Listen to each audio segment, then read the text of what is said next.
I'm Rob Reiner, and for the next half hour, I'll be appearing on your VCR not as an actor or a director, but as a father, which is a lot more rewarding than those other two roles, and a lot harder. So any of you parents or prospective parents who are nervous about your ability to raise a healthy child who achieves his or her potential, just know that you are not alone. My wife and I, we have 2 little boys, and I know how scary being a new parent can be. So the first bit of advice I have for you is just relax. All parents have felt the way you're feeling right now. But you should also feel excited because startling new scientific discoveries have given us insight about the emotional and intellectual development of a child and what we as parents can do during those first 3 years of life to affect what kind of person he or she will turn out to be.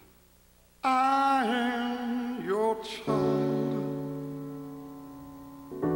Whatever I know, I learn from you. Whatever I do, you taught me to do. I am your child.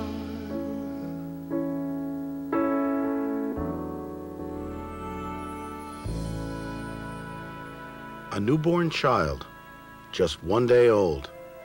The first day of an amazing journey that begins deep within the brain. For 9 months, your baby's brain has been growing at an astounding rate. Now in place, a network of more than 100 billion nerve cells, growing and connecting with other cells.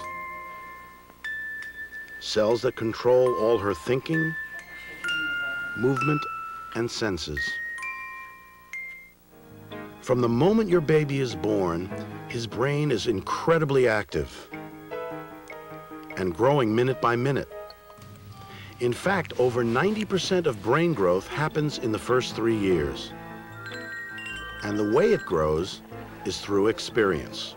In the process of making that 100 billion neurons, and each one of those neurons making hundreds of more connections, nerve cells are activated because there's been some sort of stimulation from the outside world. And in the beginning, your baby's world is you. If you provide consistent, predictable, nurturing, and enriched experiences for little infants, little babies, that has profound impact on how their brain organizes and how they function when they get older. What are those experiences?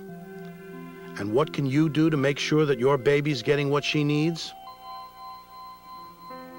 New science has discovered that your opportunities start a lot earlier than you might think, and that healthy brain connections depend on healthy human connections.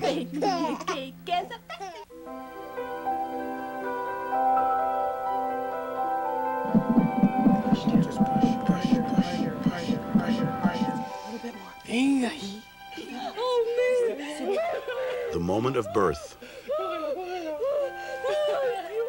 And the birth of relationships that will shape your baby's world forever. So nice. Right from the start, babies are ready to make contact. A newborn can be super alert from the minute he's born. Eyes wide, face searching, all senses tuned. To recognize and capture the most important people in his life. His parents. Hi, baby. And parents are ready to respond. Now it's you and me compete. Okay. Dr. Berry Brazelton shows a mother that her day-old infant prefers her voice. Where are you going Deserting me. You're going to go to your mommy, aren't you? That's right. You're going to go to your mommy. Look And what Mom she can't help but be affected. does. He turns to her. Gee, no, that's wonderful. Gee. It's the same with fathers, too. Hi, Nicholas. Hi, Nicholas. Doctor and Dad compete, Nicholas. Nicholas. There you go. and guess who wins? Hi, Nicholas. Nicholas. It's the beginnings of what's called attachment. The bonding that science now knows is the most critical factor in a baby's development. Parents who fall in love with little children have children who fall in love with their parents. And the beginning of the love relationship between parents and their children is probably the most important thing that parents do. Research has shown that a child who early on forms a secure attachment to at least one caregiver learns faster, feels better about herself, makes friends more easily. Throughout his life, he'll do better in so many ways. What can you do to bond with your baby? In the first few months, one of the most important things is touch. In ways science has begun to discover, touching your baby affects her on the deepest levels of brain and body chemistry. In fact, doctors who work with premature infants have found that touch is an important therapy in helping these babies thrive. Look at that. He's a happy baby. Regular, gentle massage will help your child, too, to handle stress, form stronger attachments, You're loving this. and it will actually go a long way towards building a healthier brain. He's a good boy. It's like exercising a muscle, and with the appropriate pattern of smiling and touching and feeding, there are parts of that baby's brain that are being stimulated and that are being exercised, that are being grown, so that when that child gets older, it will be very capable of loving other people. So cuddle your baby as often as you can. Don't overstimulate. Be gentle and responsive to the cues he's giving you back. With the right start, you can stay in touch for the rest of their lives.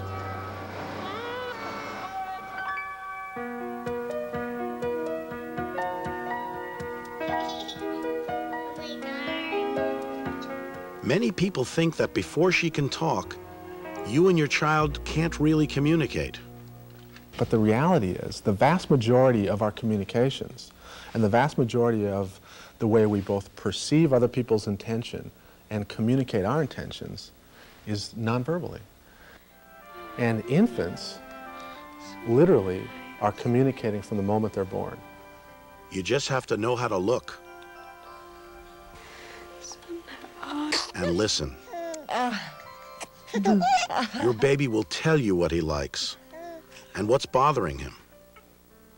A simple yawn may not be so simple after all.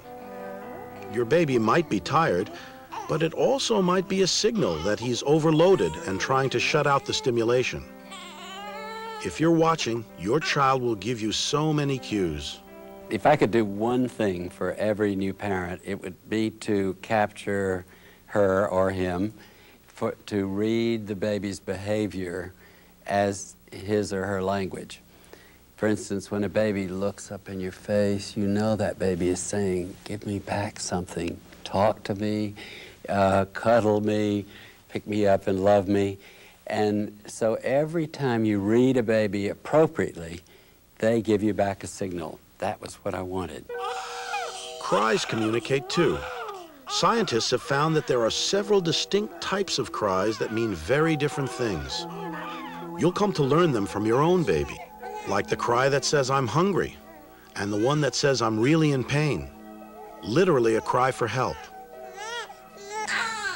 You think we should get the baby? There's even a cry that asks for attention and interaction. It's just as important as the others. And far from spoiling your baby, responding to this special request is critical. Hi. Babies go through several states of consciousness during the day. Watch for the quiet but alert look on your child's face. That's the best time to play. You don't know? And that's exactly what your baby wants to do.